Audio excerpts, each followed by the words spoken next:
As you talk sports today, we talk boxing, proudly joined by Frank Smith. How are you doing today? I'm good, mate. How are you? Not too bad, obviously, massive fight week. What do you make of it all?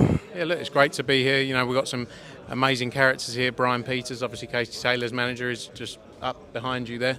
But great to be back in Dublin. We saw a tremendous night here in May, and we're in for another brilliant night on Saturday. And obviously, a lot's been made of Katie Taylor's having a new approach, but we saw yesterday at the open workout the amount of fans that she's going to have. It's going to be the same amount of support. Do you think that she's going to be a bit more, because she's been a bit more reserved, that could see a difference in her game plan?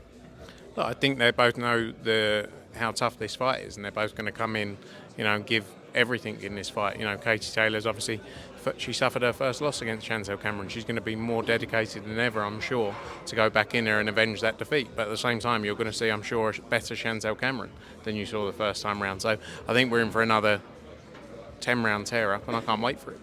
And obviously, if it wasn't to go Katie's way, 2 wins on the spin, it's not the best for anyone. Where do you think she would go from there? Yeah, look, she'd obviously have to. It's probably not a discussion that's been had. She'll be fully focused on Saturday, and not looking beyond Saturday night right now.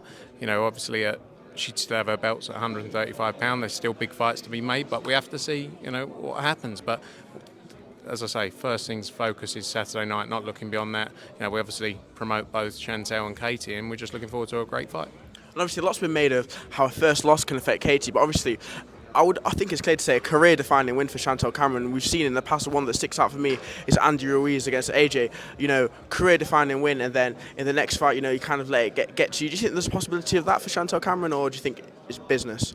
No, I think it's business. I think in the highest level of sport, though, the best will win on each night, and sometimes, that can be different each time round. And but I think looking at Chantel Cameron, she's a tremendous athlete, tremendous fighter, and I think she's ready to go in there and, like I say, put in an even better performance than she did first time round.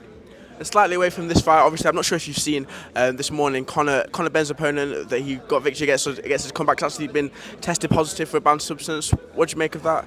Yeah, look, obviously that's something being dealt with by the commission. They're going through it now. Look, positive tests and never good for the sport, but at the same time, the additional testing, if it helps, improve the safety of the sport, is beneficial. So, we are seeing more positive results, but at the same time, we're seeing more testing, which is beneficial. And sticking with Conor Benn, the big fight that everybody wants to see, Chris Eubank Jr. We heard December 23rd, obviously there's other plans for then we heard January, and now it's gone a bit quiet. Is there any updates on whether that fight's going to take place, and if so, when? Going to stop talking about it. We're working on it. I believe it's the natural fight for both of them. I believe it's the only fight out there that makes real sense for both of them, and we're committed to making that happen. So hopefully some news soon, but I feel like a broken record because we've been talking about it for many a year now. But I'm very confident we can get there. So just because it's gone quiet doesn't necessarily mean that the talks are dead? No, I think people are actually bored of talking about it and hearing about it. I think once there's news, we'll announce it. It's a massive fight, and once it's announced, it sells out immediately. So, but yeah, I think we've got to work in the background quietly and try and make it happen. Hopefully that fight does happen. Thank you very much for your time, Frank. Cheers, mate.